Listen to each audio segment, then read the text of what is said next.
Hi there, listener. You're about to experience TADPOG. Tyler and Dave play old games, and there will be plenty of game talk, but also copious amounts of crude, off-color, offensive, and immature speech. So if you are of a rather sensitive humor constitution, we're just letting you know what you're in for with this show. It has games. It has jokes. You know, just games and jokes. Take the games, take the jokes, and have a good time.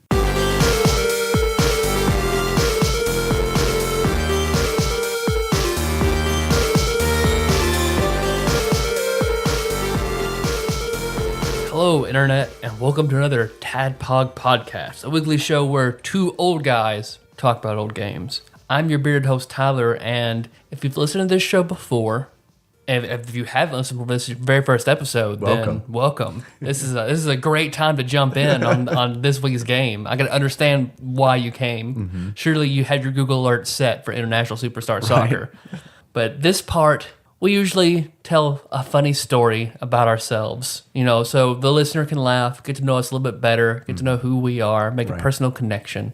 Most all my stories revolve around me, so it's okay that I tell them.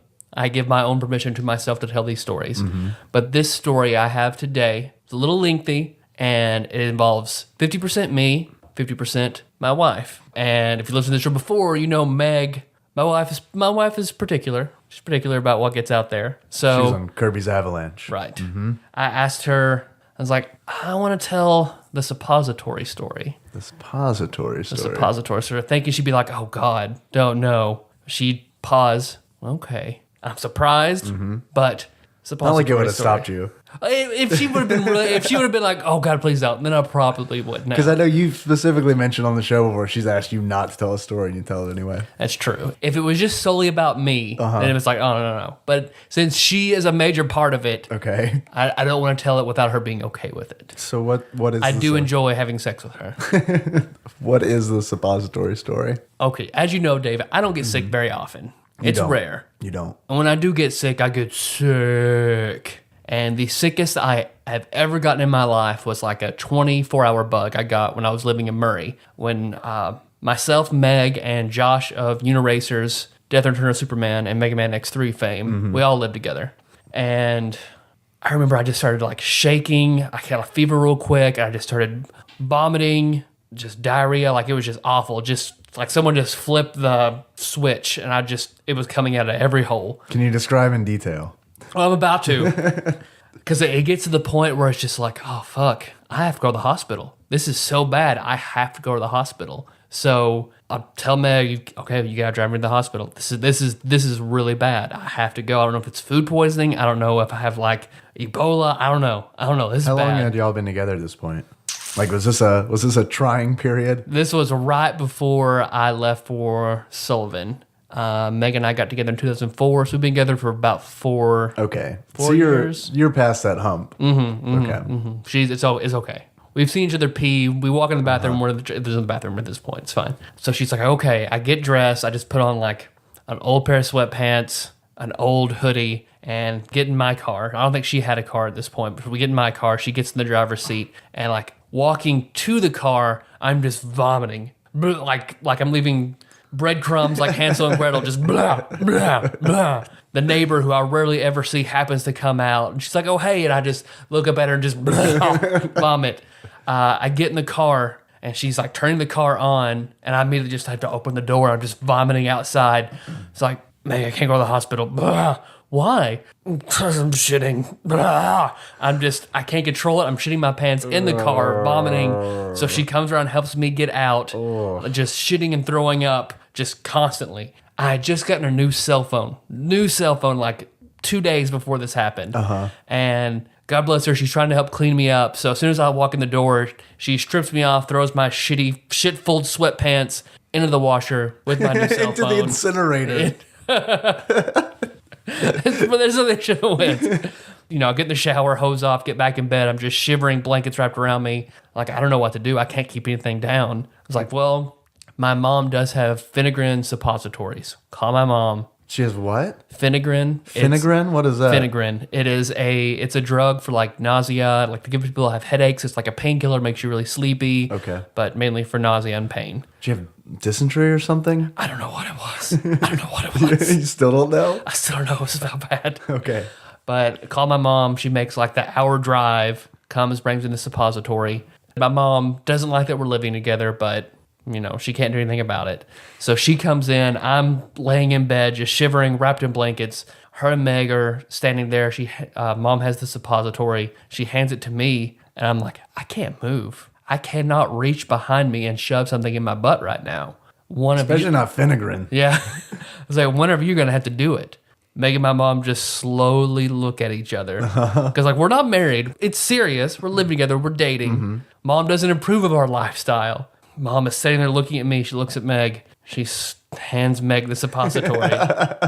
So Meg has to, she gets behind me, turns me over, and just gives me a suppository in front of my mother. That was like a trial. I think your mom was testing her. Do you love him? So what the fuck? Next day you were fine? Next day I was fine. Wow. Yeah, I just barely had to just completely vacate myself of all fluids in my body, and then I was fine. Yeah, sickest I've ever been. 24-hour bug, done. Well, I'm glad that you made it through there. Well, that time I had spinal meningitis was pretty bad, but I didn't feel as bad. That was all the shitty awfulness just crammed into a short time period. The meningitis lasted 4 weeks. I don't recall ever being that sick, except for the pine nut allergy, of course. I remember one time my dog, Ein, got that sick. He must have had the same thing you had. I guess that'll be my story. I'm Dave, your bespectacled host, and I've got this wonderful corgi named Ein, named after the dog in Cowboy Bebop, because I'm lame like that. Everyone in our corgi, the name Ein is so popular for a corgi that they just look down their nose. Any corgi named Ein. Well, I think you were a hipster, though. You were in the Cowboy Bebop before it was so cool, before it was shown every night on Adult Swim for everybody to see. That's true. I did. We had named Ein before Cowboy Bebop was on Adult Swim. By the way, I'm feeling pretty crappy tonight, so if you hear sniffling, and that's why I'm using my sultry, sexy voice. Yeah. It's because I've got this nice sore throat action going on. I'm just rock hard across the table just listening to you. I remember when we were living in Murray, I was rooming with Brandon, who we talked about on the show before. And we threw this gigantic 80s party. We haven't told this story in the show, have we? You're right. I'm pretty think sure we have. So we had it all set up. We had a wall just full of monitors that were playing 80s videos. We were playing 80s music the whole night. People started leaving other parties in the neighborhood and started coming to ours. So it got really, really full really fast. And Pour Some Sugar on Me came on. And I remember Brandon came running out. Everyone's all sweaty from dancing and just being just crammed up next to each other. It's muddy outside because it had been raining over that day. Right. So there's just mud tracked all over the floor. And Brandon comes running through with a bag of sugar over his head. And he just starts. Where he got this industrial bag of sugar. I have no idea. I don't even know if you could get this at Sam's. This thing was so fucking big. It's like he took a pillowcase and just filled it with sugar and then just started waving it over his head, dousing everyone in sugar, which was fine at the time. But in the morning, it was super annoying because, of course, everyone had left. And I wake up and Ein is just doing laps, just licking up all the sugar on the floor. As much sugar as he can. And I remember watching him as he was doing it, thinking, this is not going to be good.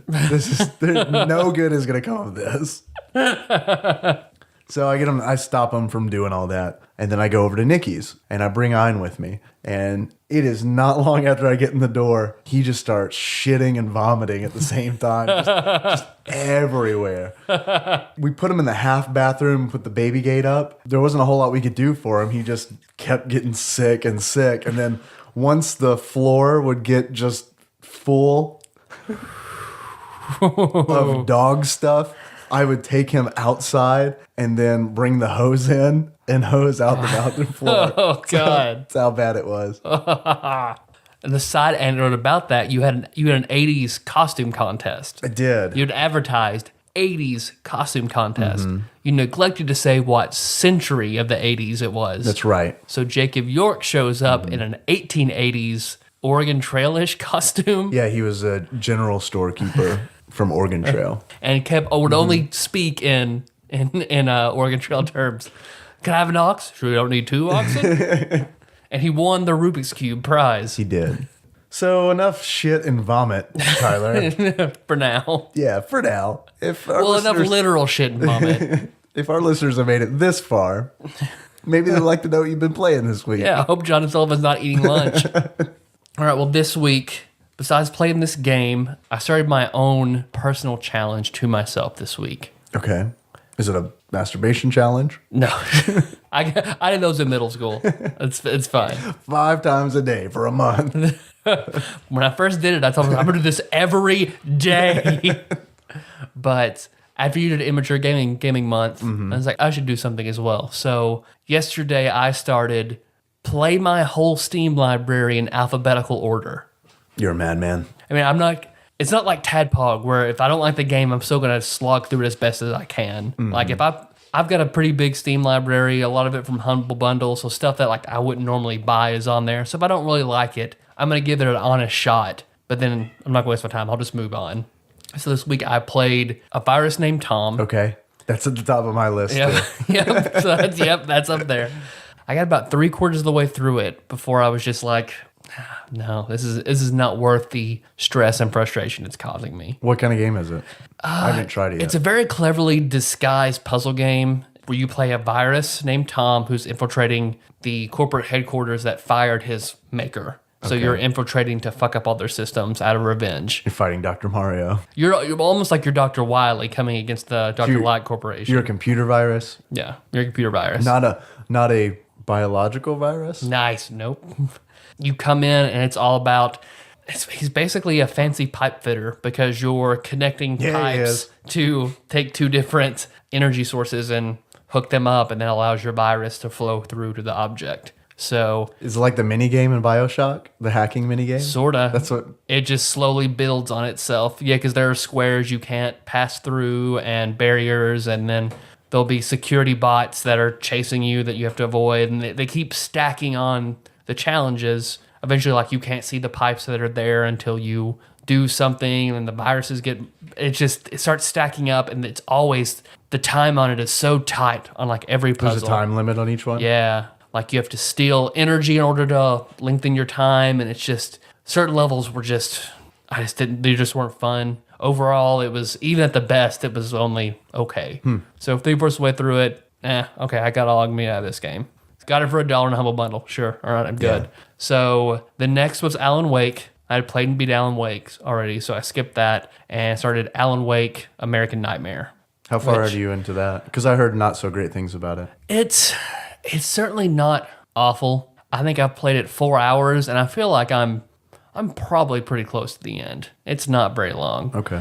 There's no mystery. They definitely tightened up the combat, which is good because I loved Alan Wake, but I thought the combat was a little clunky. So they fixed it, but then they made it the primary component. So I feel like it doesn't really feel that much like the Alan Wake game. A whole lot of fighting. Yeah, it's a lot of fighting.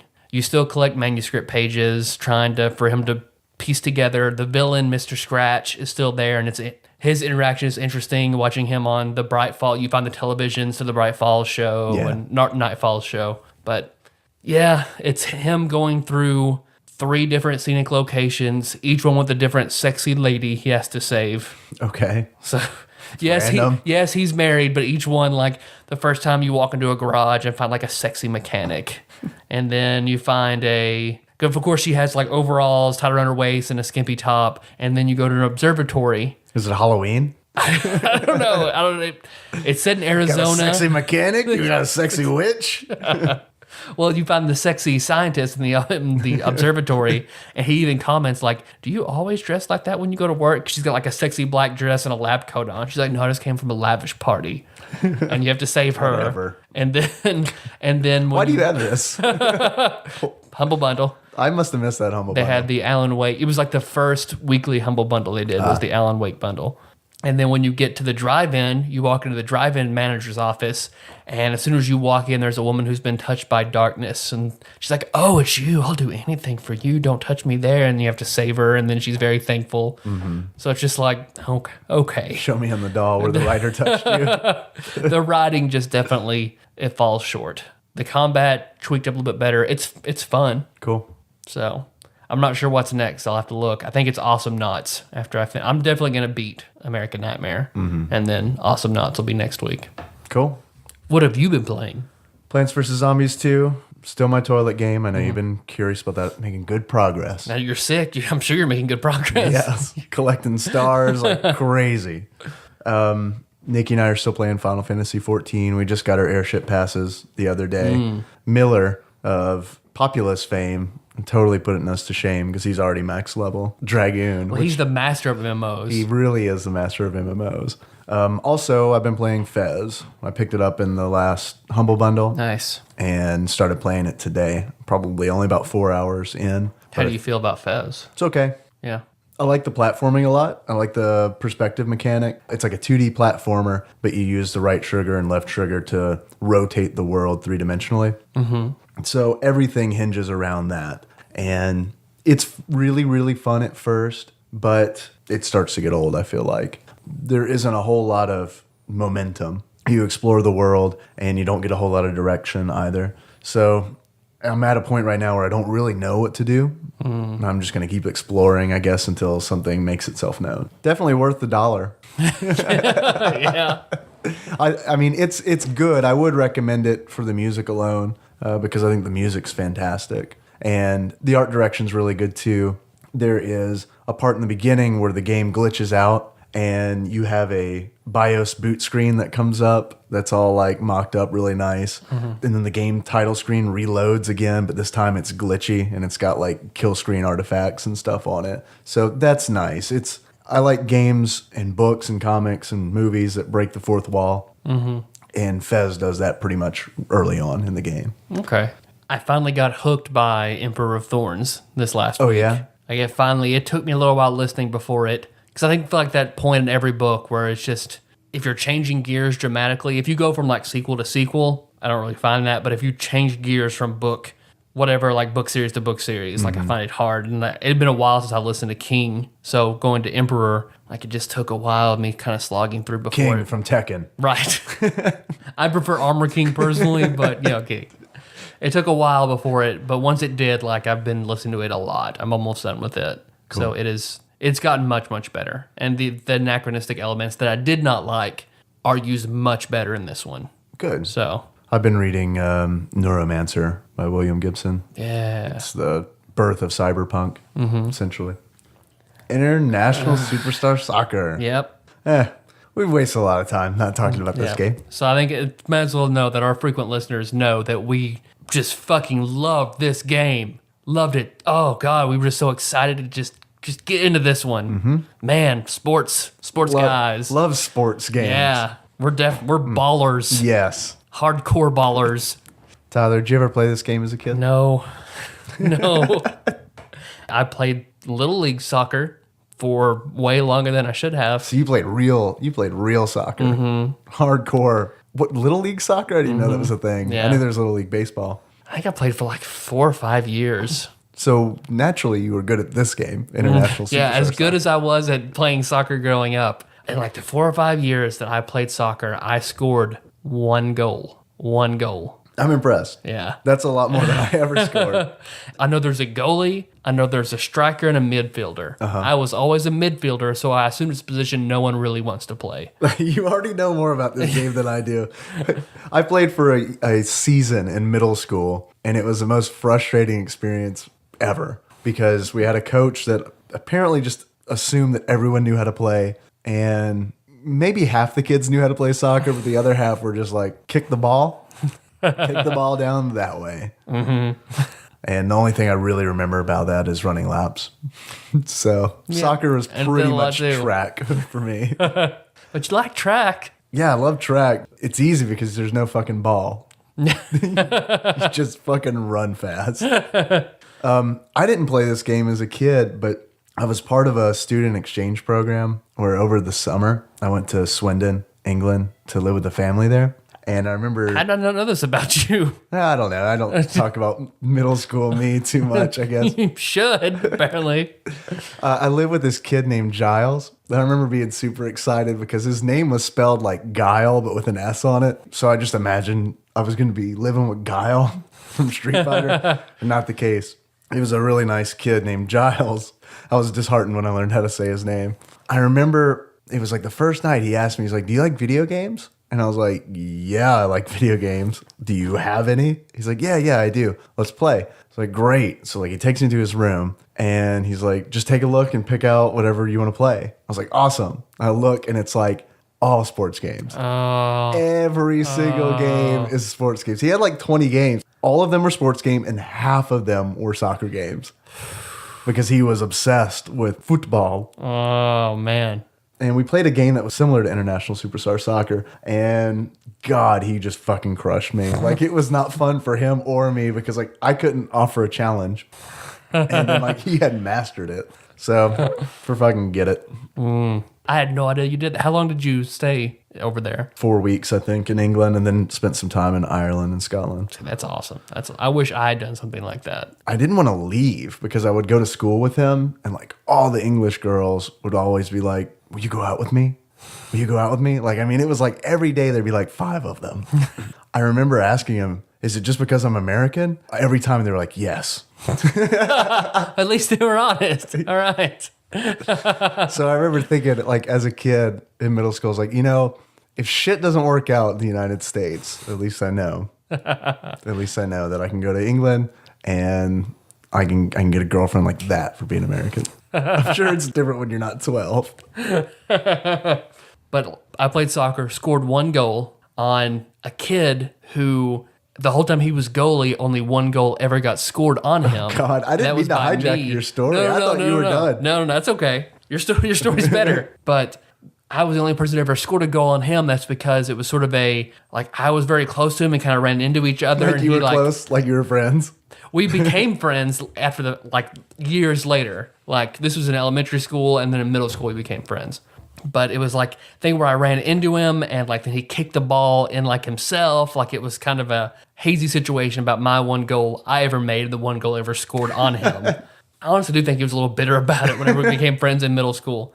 But we had a really strange friendship in middle school. Like, in popularity, I was pretty much solidly in the middle of the middle school popularity scale, and he was higher. Mm-hmm. So it was just a weird friendship all throughout middle school. And then, like, my freshman year of high school, I wish Josh Nance was here because I don't remember this. Josh saw it though. Like, the kid was very into wrestling at the time, and he would do chokeholds. Okay. On all the time, and do it till people would pass out. I'm beginning to put together why you don't remember this. Exactly. And he would always do it to me until I would tap out. And then we went to somebody's birthday party at like a civic center, and I remember walking in, everybody's on the dance floor. He does it to me, and when I tap out, he doesn't let go. He wants to make me pass out. So I pass out, hit my head. That whole day, I don't remember bits and pieces about the entire day. That whole thing is just like gone from my life. I remember Holy shit. I remember pulling gum out of a girl's hair, like in like science class, and I remember getting to the party, and that's it the whole day. So like Josh told me that like I passed out, and then it took a little bit, and I got up, and I was like, what just happened? Oh, Sparrow made you pass out and you hit your head. And I got furious. I was just like throwing chairs and screaming, and then I would stop. Where am I? What happened? He made you pass out? What? Chairs, throwing, screaming. Pause. Where am I? And this just kept going over and over and over again. It was like memento. My memory was just that long until Josh called my mom. And my mom came, and like they had to take me to the hospital, and I had to go in the big middle donut. My mom wouldn't. Not a suppository. That's where we keep the suppositories. Sorry. Suppositarium. But I remember like another friend of mine and Josh like went to the hospital with me, and remember they told me that my brother was crying. He was like, I don't want Tyler to die. So when did you get normal again? The next day I was fine. I had no recollection about what happened. And the kid, his mom drove him over, and the kid was like crying and apologized. It's like, you've always just been nice to me, and I did this to you. I'm sorry, blah, blah, blah, blah. You scored that goal on me. I guess we're even now. Swear. And I remember then, like, when the hospital bills came in, like, yeah, we had to, like, sue the kid's parents because they, like, despite the fact that he did it to me and put it in the hospital, they wouldn't pay. So then, like, After that, our friendship fell apart because they had to sue them. Then he had to go to like anger management classes for like a really long time. So soccer. So soccer. Yeah, some people are probably tuning in to hear us talk about this game. Maybe. Tyler. Yeah. If you wouldn't mind indulging me, please. I like to do a little segment that I like to call Dave Reads from Wikipedia. I'm going to do my best on this because my voice is waning quickly.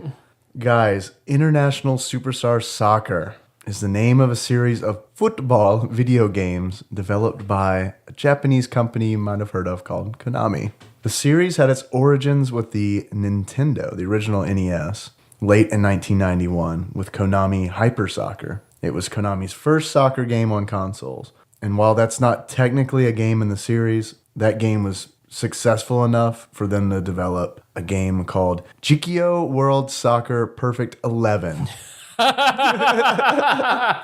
Yeah. For the Japanese Super Nintendo. And it was released here in North America as International Superstar Soccer. Butchered it. I don't know why the hell they changed the name. That came out in 1994.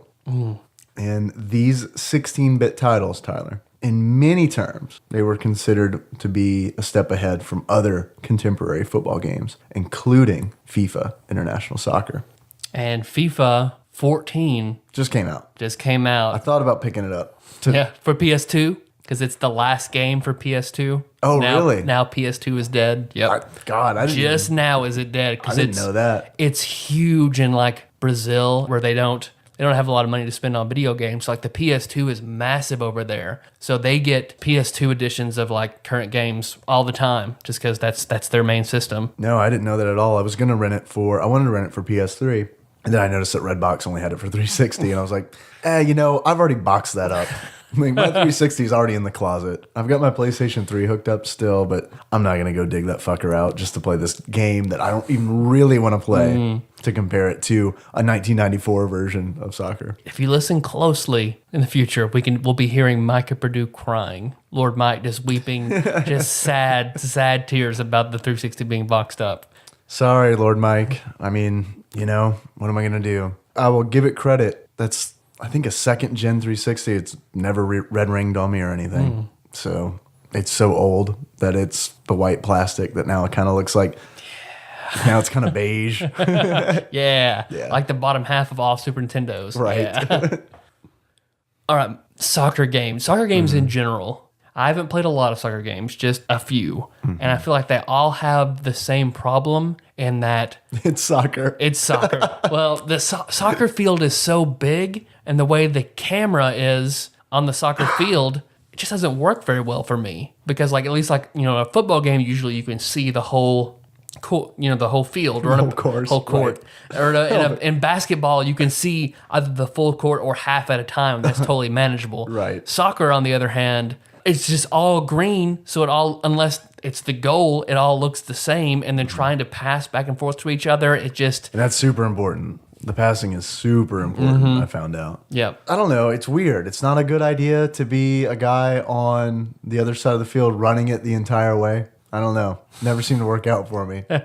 Nothing really worked out for me at all, ever. I just got stomped. I tried for an hour to play this game, not counting the training. I went through the training, just trying to play actual games. Never scored one goal, never got close. Like, I would get the ball, it's immediately stolen. I get the ball and I try to dribble, stolen. And it's gone. I try to, trying to pass. All right, well, I kick it halfway down the field for some reason. Goal of the other team. Fuck it. I'm glad you mentioned training mode because I really like training mode. When I first started playing this game, I just got right into it. I was like, let's play a game. And I lost 5-0. And I'm like, let's try this training mode thing. And they have increasingly difficult levels of training that go over all the fundamentals like dribbling the ball, passing the ball, corner kicks, and trying to shoot goals and all that kind of shit. I thought it was super useful. But I did all of it, but then I got out and I was like, all right, I'm ready to play a game. Still lost. Yeah, no, I was pretty much the same way. You recommended to do the training. So I did the training and I felt helpful, but then trying to remember all that I did with corner kicks and passing and then trying to do, it just kind of flapped away. Yeah, I still lost. As I was playing, I was like, I wish I knew how to play soccer.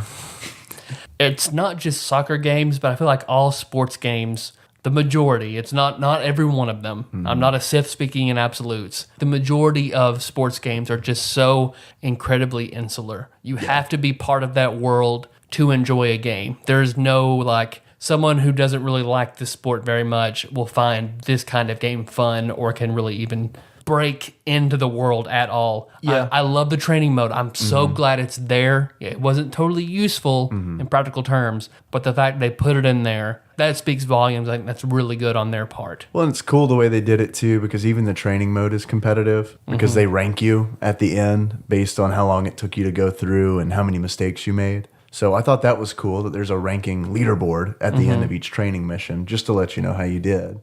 I also agree with you with a lot of sports games, especially realistic sports games are incredibly insular. And that's why I like the Mario series of sports games, like Super Strikers is their soccer game. And that I did perfectly fine in because you've got power-ups and all kinds of shit where you can make up for your lack of understanding the sport just by using items. Yeah, okay, yeah, that's true. I felt the same way about Super Punch-Out. Like, I'm not really a fan of, like, boxing or anything like that, but, God, I love Super Punch-Out so much. It made me want to try boxing, which I took boxing lessons afterward, and... Really? Yeah. At, like, an old hole-in-the-wall gym? Yes. Really? Yes. My trainer's name was Chico. Nice. Chico was an old man with a rat tail. So metal. He wore, like, the You're making this shit up. No, I'm not. I'm not. My dad knew this guy. My dad's really into boxing. So he took me because dad was also taking lessons. They liked that I was left-handed. So they thought, oh, he's left-handed. That's something good to work on. So He's already had a concussion. He's good. I never got in the ring and really boxed with anybody. I was still pretty young and I just went with dad every now and then. But because the guy wore, like you see like a lot of like Chinese chefs wearing them or Chinese people in like 80s movies, like the kind of hat they have on. Chico wore that with his What kind of hat is rat this? tail.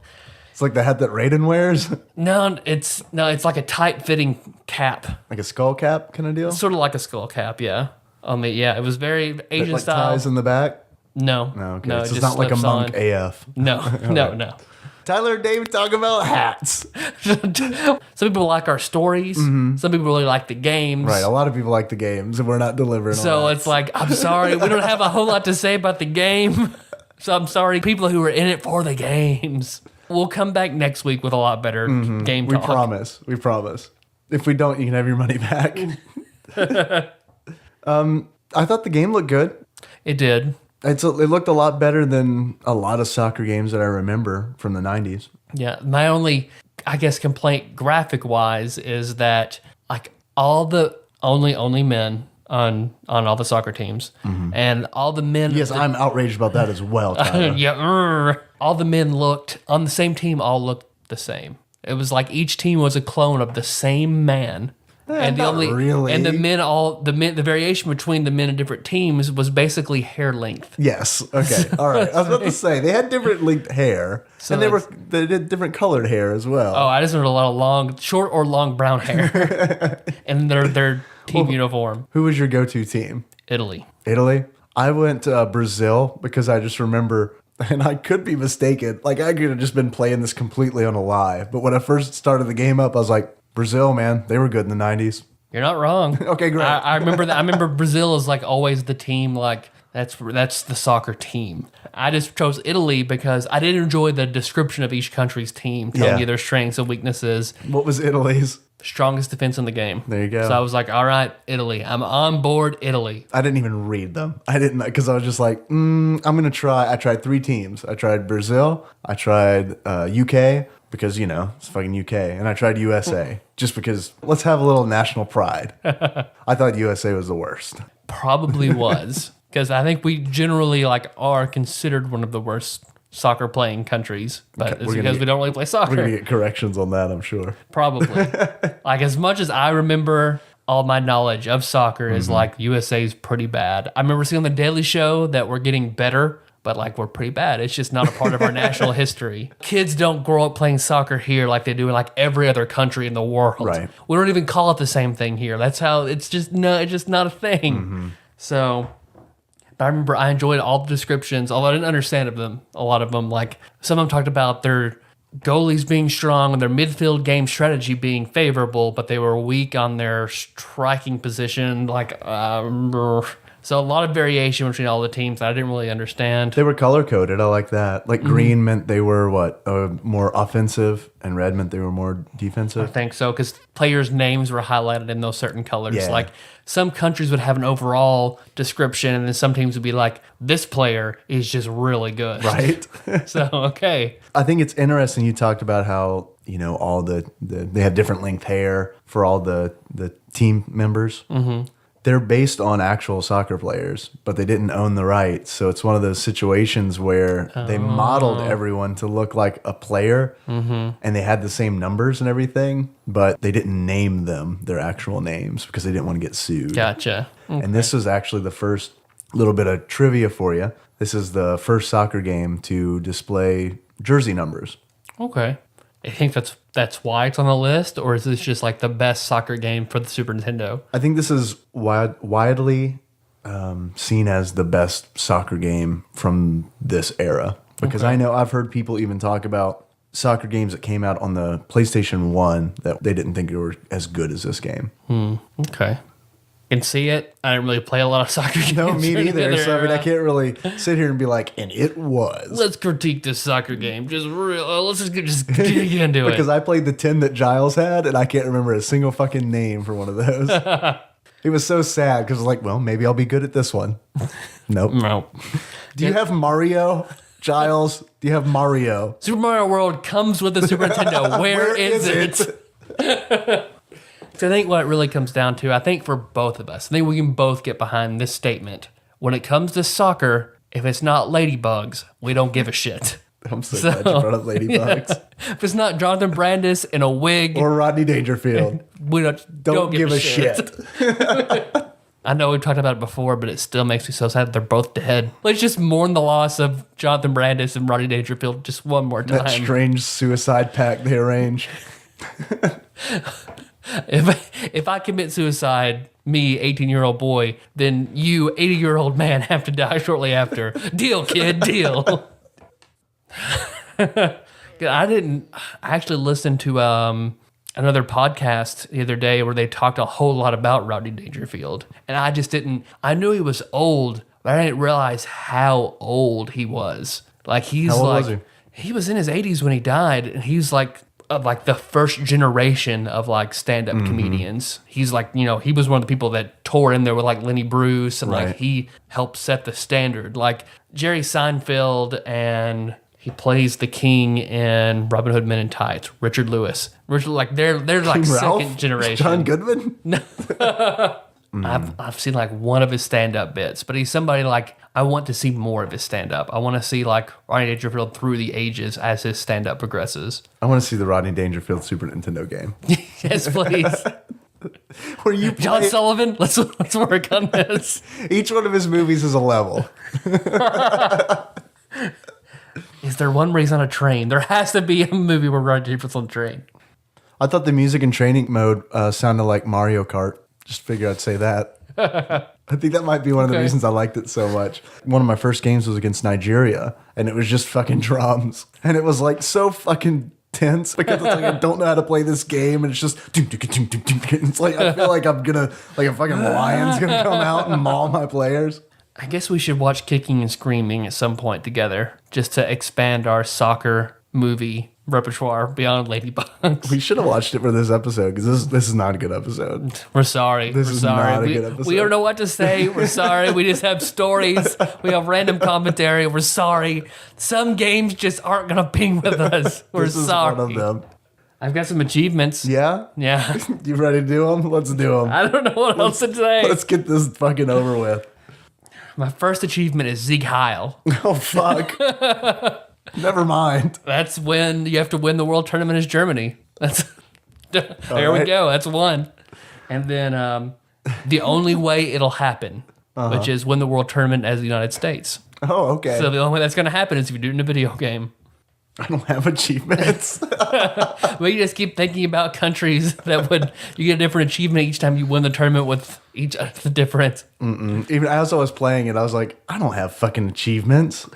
And I was like trying to think, I was like, something with a corner kick, and then I was like, what the fuck is a corner kick? I don't even know. Like you stand in the corner, and why? I don't even like. Okay, why? When do you get a corner kick? It's like when someone would kick the ball over the goal. Now there's a corner kick. I don't know. You know what? I've played soccer. I just remember if someone kicked out of bounds, you would get your throw or your kick. It seemed like every time the ball went over the goal, there would be a corner kick. So I don't know. I guess my achievement would be something like get in the corner, dummy, because that's how I felt. I felt like a fucking dummy who didn't know anything, and then random corner kicks would happen.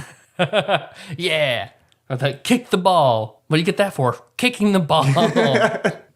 International Superstar Soccer.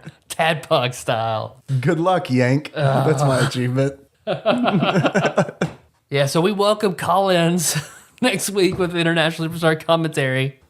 We'd be like, you fuckers are just soccer assholes. Does someone want to do this episode for us? That's what we should have done last episode. Yeah, there was held open auditions for 2 guys who wanted to do this game for us. Damn, that would have been good. But then we're gonna outsource all future games that we just don't we just don't have any bearing or we shouldn't be talking about it. I think that's a good idea.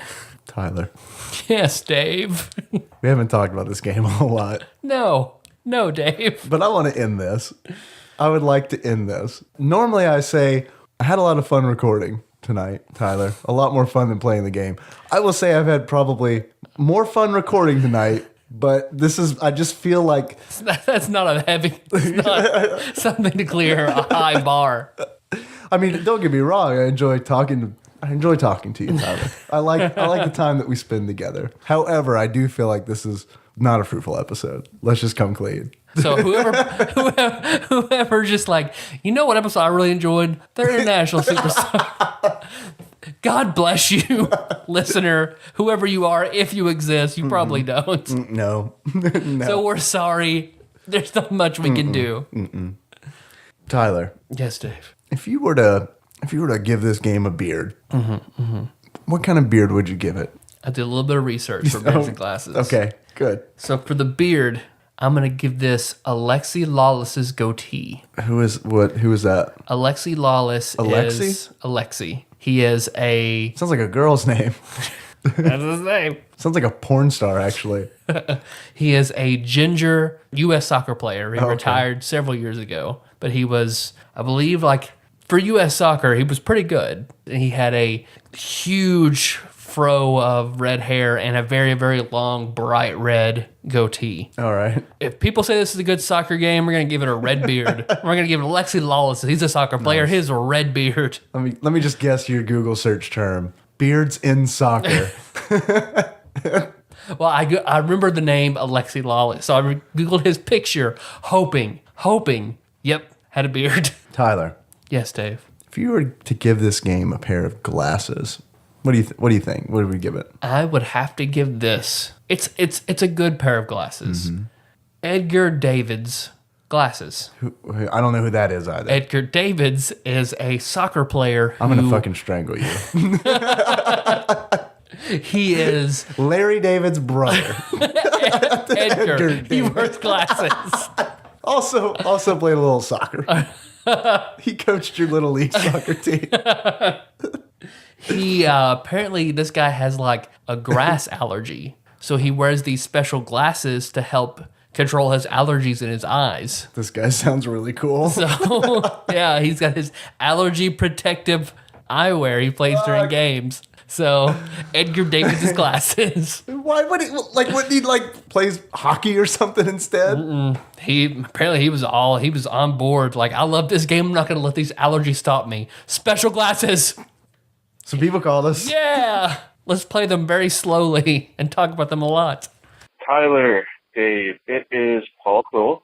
I am so sorry I haven't called in a very long time. I have been so swamped with business and getting my own web show started. I just finished listening to the Mega Man X episode with Josh, Nicole, Nance. Awesome episode, by the way. and I just am. It's so funny because you guys were talking about Alan Wake, and I just started playing that for the web show. Super entertaining coincidence. I thought I'd mention it. Keep up the great work. Take care. Bye. Thanks for calling, Paul. Yeah, as soon as I heard it, I was like, oh, we haven't heard from Paul in a long time. Oh man, I love Alan Wake. Are you streaming the video of you playing it or what? We need more info. We want to plug your Alan Wake playing, Paul. Let us know. Say you're starting a web show? Mm-hmm. All right, we'll be on your web show. We'll totally be on your web show, Paul Cool. Thanks for inviting us. You want us to talk about soccer? We are available. Keep us in mind. Got another call. Yeah. Hey, TADPOG, it's Drew Rowland here, and I was just calling to thank y'all for the birthday message. And then also, I was listening to some old TADPOG deep tracks. I was wondering, when were y'all gonna ever have that La Mulana episode? I think that's about it. I feel really weird talking to y'all alone in my living room. Okay, bye. Was that the promised drunk call, Drew Rowland? If not, I'm really looking forward to the drunk call. He brings up a good point. Yeah, that's a good question. Man, you're listening to some really old episodes, huh? Because I think we were talking about La Mulana It was early. That was the first special episode we ever talked about doing. Yeah. And then it became an ongoing joke of all the games we talked about. We do special episodes for. I still wouldn't mind doing a La Mulana episode. The game is just hard. Yeah, it's really hard. Mm-hmm. It's good. Yeah, we enjoy what we played, but we just have to. We'll have to sit down and really make time and put. Well, it took a lot of time for us to get through La Mulana enough to talk about it. So, just for you, Drew Rowland, yes, we will do La Mulana. Don't lie to him. No, we'll do it. Don't lie to him. I'm not going to put a date on it. I'm just going to say we'll do one. All right. Sometime in the next 20 years. It'll be like how now they're still making special Nintendo cartridges every now and then. Right. TADPOG has been dead and gone, hasn't been updated for years. La Mulana episode is out of the blue. Little surprise for everybody. It'll be just you. It's Dave. Tyler died years ago. I just saw this on my computer. Thought I'd give another shot. Anybody still out there? It's me doing both of our voices. Yeah, it's the saddest shit ever. So Tyler, I don't know why you sound like a grizzled Southern man. So Tyler, how's heaven? It's great, Dave. I miss your friendship so much. Oh, I'm glad to hear you say that, Tyler. Got another call. Yeah.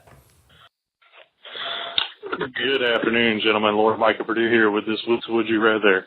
Brought to you this week by Diet Dr. Pepper. Now, this week's Would You Rather. Would you rather, if forced to, held by gunpoint, and forced to choose which you would prefer, and by prefer I mean you have to get done, would you go with a facial tattoo, or would you go with a super tramp stamp on the lower back, a super queer tramp stamp on the lower back, or a super queer facial tattoo? Definitely would say lower back. At least that can be hidden. Super queer tramp stamp, any kind of tattoo on the face other than the teardrop. Because if you go with the teardrop, it's supposed to mean you killed somebody or something, and if you killed somebody, I'm going to be a little bit scared. So there's my answer. Look forward to hearing your guys. Keep up the good work. Talk to you later. Lord Mike messaged me on Facebook yesterday asking when we're going to record. I told him today, and he was like, all right, well, would you rather? It's coming from a very dark place. And he was telling me about a lot of stuff that was going on in his life. He was like, it was just kind of an apex of just me being angry and upset. I just called and gave you guys a Would You Rather.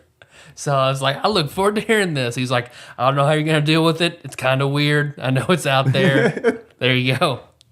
Well, Lord Mike, I hope you're doing better. Mm-hmm. I hope listening to us not talk about soccer has made your day better. I've got an answer. Okay. I like that he said facial tattoo. Because the first thing I thought of was a tattoo of someone giving someone else a facial. Would you rather get a facial? So my answer would be, let's go all out. I think I would like to get a tramp stamp of a guy giving another guy a facial. Because he said facial tattoo and then lower back tattoo and then added the queer adjective. So I don't know if he means like strange and Well, weird, clearly. or... I mean, if it was hate speech, we would have blurred it out. So we're going to assume it's weird. It's weird. All right. I guess it depends on if I'm going to retire, if I'm not planning on going back into the workforce, maybe get a facial tattoo.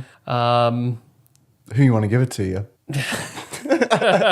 Is this how you died? Get the Kakashi long facial slash tattoo, and then always have a Sharingan contact in that eye. I think you should get Majora's Mask. Oh man. Or if you die first and I go insane and then get your face on top of my face, and then I do Tadpog in the mirror. It's a long, elaborate show where it's actually one long palindrome.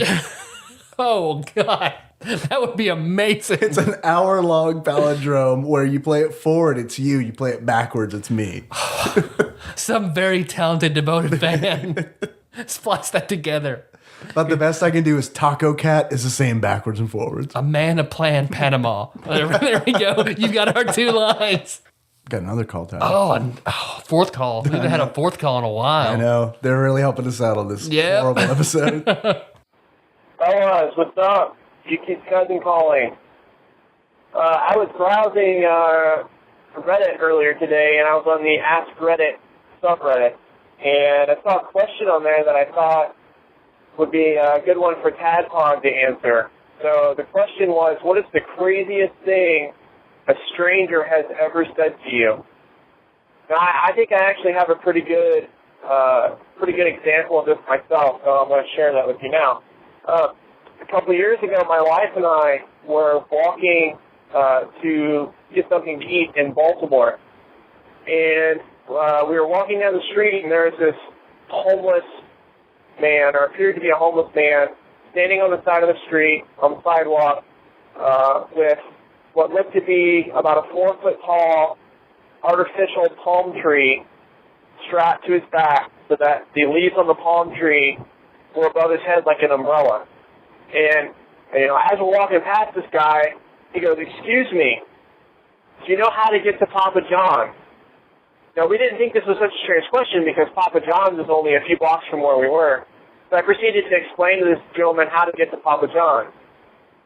When I finished explaining it to him, he turns to me and he says, "Yeah, Papa John's Hopkins. I go to school there. I'm going to be a baker." And then he turns on his heels and walks down the street. All right, guys, that was my story of the craziest thing that a stranger has ever said to me. I look forward to hearing your story, and keep up the good work. I've got what I think is mine, and if Josh Nance were here, I've got what I think Josh Nance's would be. I think I know what you're going to tell. So thank you, Yuki's cousin. I'll start with mine. I was 18. Mm-hmm. I spent a night in jail. Tyler, I don't think I can. I didn't know that. I don't think I can do the show with you anymore. Yeah. Well, it's even for the English story in jail. One night for a charge of receiving stolen goods. I won't elaborate, but they picked me up at like 11 and let me out at like 7. So the one night I spent in the local county jail, they put me in there. I don't know if this guy was a cultist of Cthulhu and he was just absolutely insane, but they stuck me in there with this guy, and I don't even know how to describe him as just this old, withered, just babbling, insane man. And I mean, I thought they took away all your stuff whenever you got in jail. Like, I didn't have anything. Right. This guy, as soon as I sit down, he just starts yammering at me. And the whole while, he's got these, like, his hands are just so dirty, and he pulls out, like, cigarettes, like he starts hand rolling cigarettes. Like, I don't know how he got papers and tobacco. Like, I don't know if he shoved them up his ass. Maybe and they he didn't works check. there. I thought he might be part of like a Scared Straight program. So like kids 18 that get thrown in jail, they're thrown with him, and he just Why you weirds them always out. leave a note. But he's like rolling like these horrible like handmade cigarettes that are all like crooked, tobacco's falling out, and he's like shaking. He's like, man, you know why I'm in here? Man, it's because the judges know. They know I know more than them, and unless they trump up the charges and lie to the system, they can't keep me down. I'm invincible. I can't. No justice is gonna stand up to me. I'm in here because they're afraid. They're afraid of my legal knowledge. They're afraid of what I can do when I do this law. Marsh County don't know nothing. That's why I'm in here. McCracken County can't even handle me. They sent me over to McCracken County, and it's just going on. He does this all night long. Like I have my burlap blanket on the floor, just like, oh my god, oh my god, oh my god, oh my god. So he was telling me about like he knows like the legal jargon and how to get out of like he was selling 8 balls or something like that. He was selling 8 balls? 8 balls, like what is a mix of like heroin and speed. Is it illegal to cocaine sell between 7 and 9 balls? Marsh County, man, it's weird. So I guess it was this crazy old man that I didn't know telling me about how the legal system was conspiring to keep him in jail. Josh Nance, you were there for this. I had heard this about this. I was there for this? You were there for this. I'd heard about it after the fact. What happened? Well, I got choked out. I can't remember. It was one spring break. You guys had all come to Louisville to stay with me for the week. Yes, I know what story you're about to tell. And we went to a strip club downtown. Yes, we did. And all of us are in the strip club, but you and Josh go outside to take a smoke break. Mm-hmm. So you're smoking, and a cab pulls up, and this troll of a woman gets out of the car. I guess you're smoking and trying to ignore her, so she turns to Josh. She's like, hey, how big is your dick? Without a beat, Josh on the phone just lowers his phone. Big enough. And then gets back on his phone and turns away. She tries to make sense of Josh showing her dick, and somehow it's going to get her cab fare to go back home. Exactly. That was the big thing, was why the fuck didn't she just take the cab home? So she gets those guys. I have to see their dicks. So that's one of the weirdest things to Josh. I guess the weirdest thing anyone said to me, and this is Yuki's cousin, I really liked your story. The Papa John's Hopkins. I'm sorry. That is the fucking best. I hope you posted on that subreddit and got a shitload of karma for that. I had lunch in Lexington with the most arrested man in the United States, Henry Earl. Are you familiar with Henry Earl? No, not at all. Google him. I was eating at Sam's hot dog stand in Lexington. A buddy and me, we were sitting there eating. And this man comes up to us and he's like, you mind if I have lunch with y'all? No, pull up a seat. So he gets a hot dog and we're all eating hot dogs. He starts talking about being on the Late Show.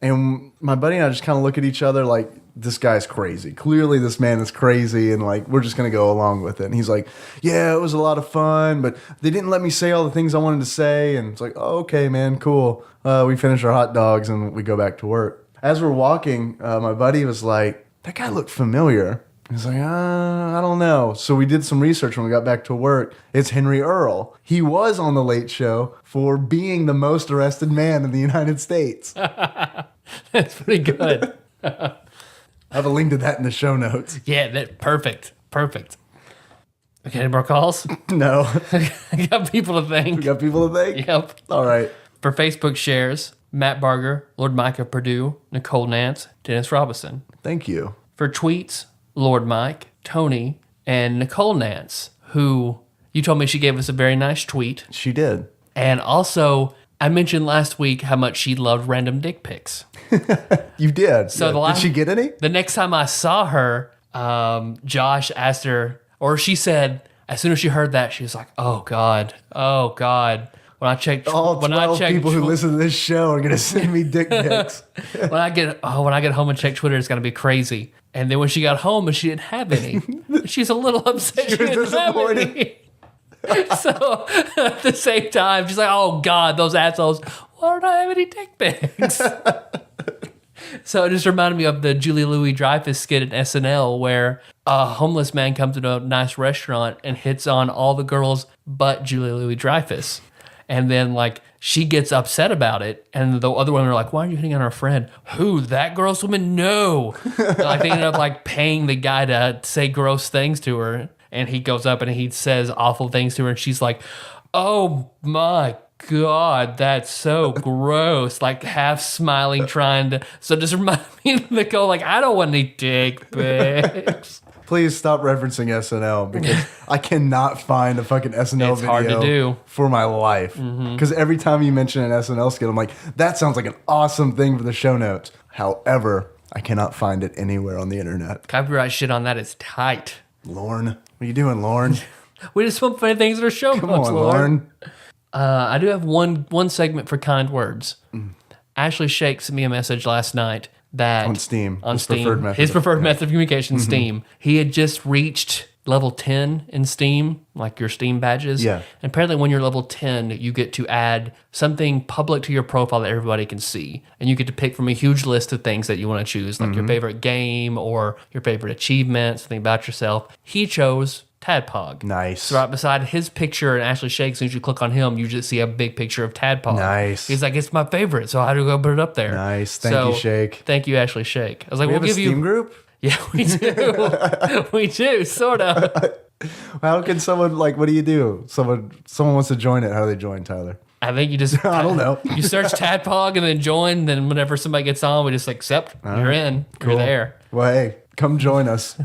Tyler will be playing a shitload of Steam games. Yep. So. Yep. You can friend us, see where we're going, whatever. We're on board. Steam. That's it for this. This just abomination of an episode. I don't think I'm going to publish this. I don't think we're going to have an episode this week. You want to record a waiver beforehand? like we did for the Happy Drewland's birthday. We'll do a waiver beforehand. No, I think we'll just Just keep rolling. just keep rolling. I'm not even going to edit this one, I don't think. I'm just going to put it up raw. Thanks for sticking with us and listening, everybody. We'll be better next week, we promise. What are we doing next week? Next week is IGN's 63rd ranked game, Fatal Fury 2. Yeah, that's a little more in our wheelhouse. Yep. I see a lot more. A little more. A lot it's more. Just a little bit.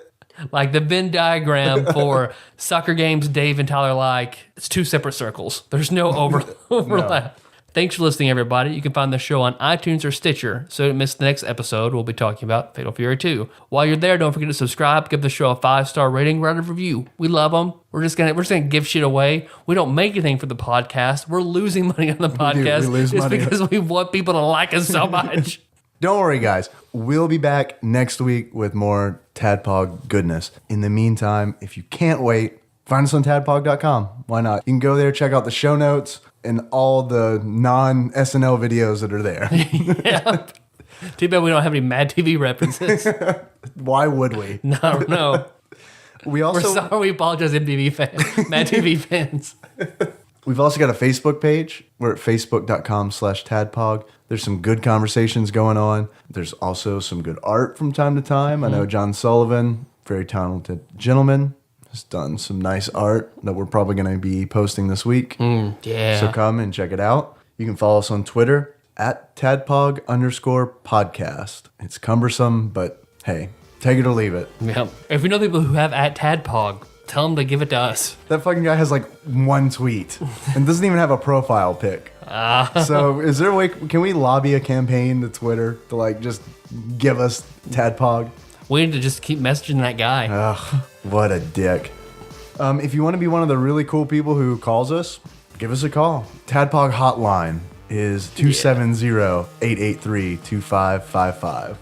If you want to email us, you can email us at tyler@tadpog.com and dave@tadpog.com. We're still taking submissions for Manpog, so email us, call us, whatever you want for that. Yep. If you have a question, game or non-game related for either of our wives, Or if you just have life advice and you need a woman's perspective, even better, even better. They're both very smart girls.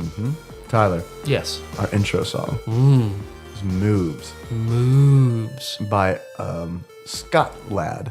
Scott lad. Probably loves soccer. Oh, God.